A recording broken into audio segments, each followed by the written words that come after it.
Hello everybody and welcome to my channel, Almost Home Creates.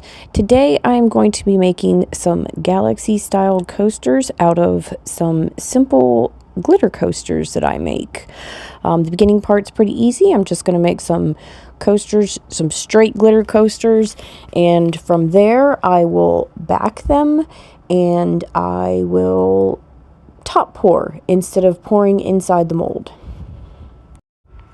At this point, I am just adding some Party Blend glitter, some Snowy Surprise, and I believe I got it at Walmart, to my resin, and I'm stirring it up, and I will simply pour this in all 4 molds, and I'm going to let it sit and dry overnight.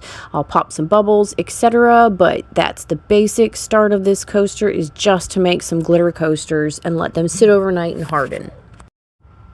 Now that my glitter coasters have sat overnight, I'm going to take them out of my mold, and my next step will be to put them upside down on these little cups that I use. They're 3-ounce cups that I get in a pack, and I will put the coasters upside down on them, and I'm going to put glue on the back to keep the drips from getting onto the bottom of the coasters. For this step, all I use is Elmer's glue, and I just back them, use a paintbrush, and get it painted on all the way to the edges of each coaster and let them dry, and at that point they are ready to do the top coat over pour. After letting them sit and dry, I am ready to go on to the next step. And at this point, I'm going to kind of go over how I mix my resin, because I realize I have not done that in any of my videos, and it's possible that someone wants to hear some of the information. So basically, when you're mixing resin, you're just going to, I'm using the 1-in-1 resin, so I measure out very carefully how much there is of each and make sure that I have the exact amounts, and I very slowly start to mix. And if you notice, there's a lot of tails, and you can see basically no clarity at this point because that resin hardener is still being stirred through the whole thing. So usually I will stir, and I'll kind of look at the time, and for 4 to 5 minutes I'm making sure I'm stirring. I'm also making sure that I am scraping the edges periodically, getting through to each of the bottom, and usually some point, either at the end, halfway through, at whatever point I decide, I will take it out of the cup that I start in. I will pour it into another cup. That way, if there are any little bits on the edges that I've missed, I can re-stir and make sure that I'm not getting any of those tacky places in the resin. Because if you are using resin and you have little tacky places, it potentially means that you did not stir enough and there was still a spot somewhere in there where it was not stirred. I am going to note that I am showing this process slightly sped up, so this is a little bit faster than I'm actually stirring the resin, and the reason for that is if you stir too much, you're going to stir up a lot of bubbles. It's also important that at the end of stirring, you let your resin sit for a few minutes, because as you let it sit, the bubbles will start to come to the top and will naturally start to release. You won't get rid of all of them that way, but it's a good solution if you don't have one of the machines that pulls the bubbles out. So at the end of this point, when I am happy and I see no more, tails coming through, is what I kind of call them, where you see the edges of the resin and everything's looking clear, you can stop stirring for a little while and just let the bubbles come out. Here's a close-up so you can kind of see how many bubbles there are when I leave it sit. And here's after it has sat for about 10 minutes. If you notice, there's just a lot less bubbles at that point.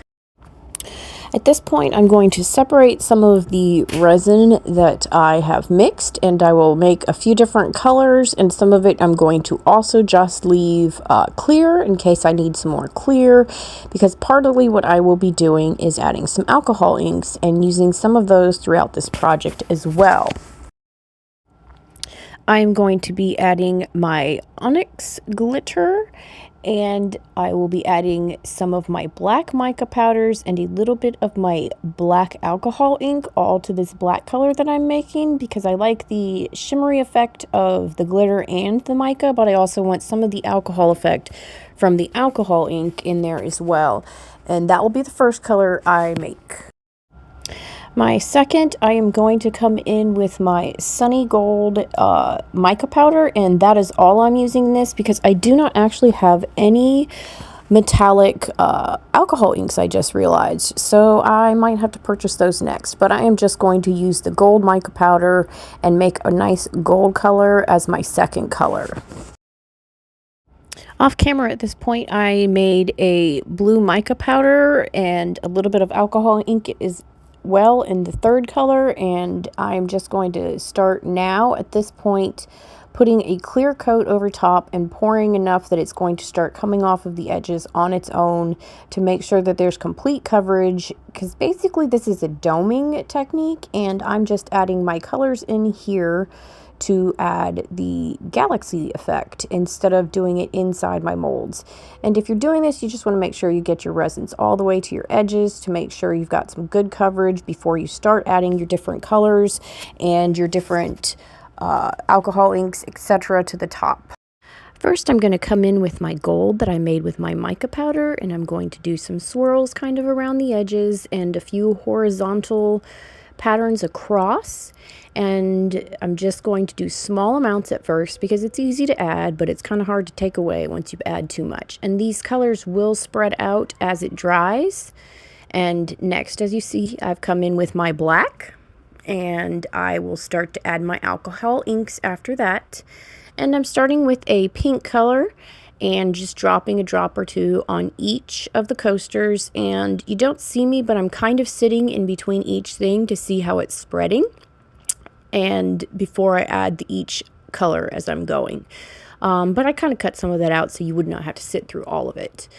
And next I come in with my blues and red just to add a little bit more color. And most of this is going to kind of slide off as you go. So even though it looks very bold and bright right now, it will mute down as it goes.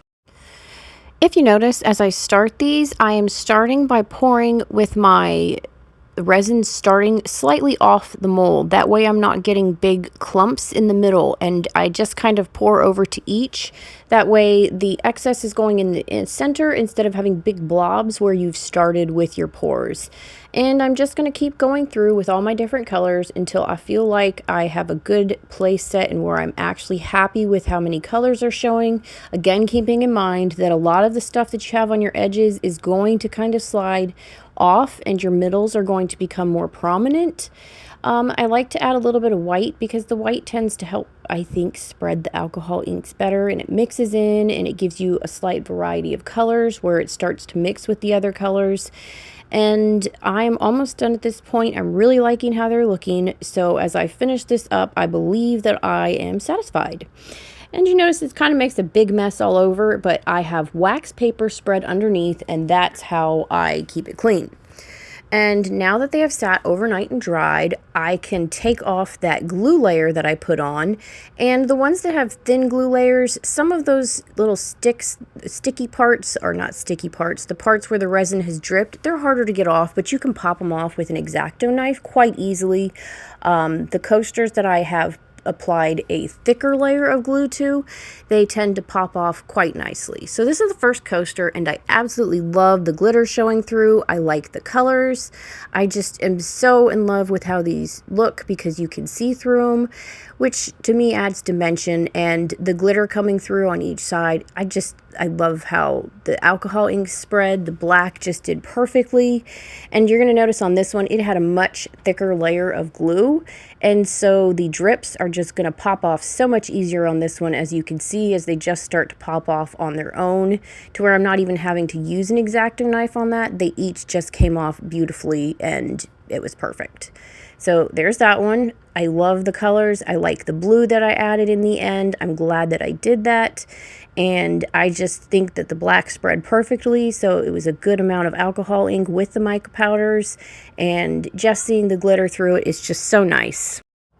The last step I go through with my coasters is I like to add feet to them, and these are little rubber feet that I got on Amazon. I will link them in the description below with some other things I used, and you notice they say they're electronic ones, but they work perfectly for your coasters that are clear or you can see through, because it's a little less noticeable than if you have a black or a cork colored backing on them. So I just like to add the little plastic feet so they don't slide and hurt any of the furniture. And this is how they all turned out. I love the look. I think that they just look great.